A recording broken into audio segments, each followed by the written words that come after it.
Hello, I'm Fire Chief Lane Jackson, and today I have with me my festive friend, firefighter Tyler Murray.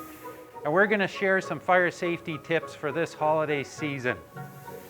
First one that we want to cover with you is our leading cause of fire in the city, and that's cooking.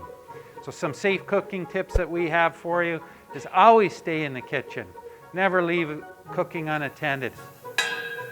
Loose-fitting clothing. Always make sure that you're watching for loose-fitting clothing. We never want it to come into contact with hot sources and have that clothing at night. And lastly, should you have a fire in the kitchen, turn off that heat source.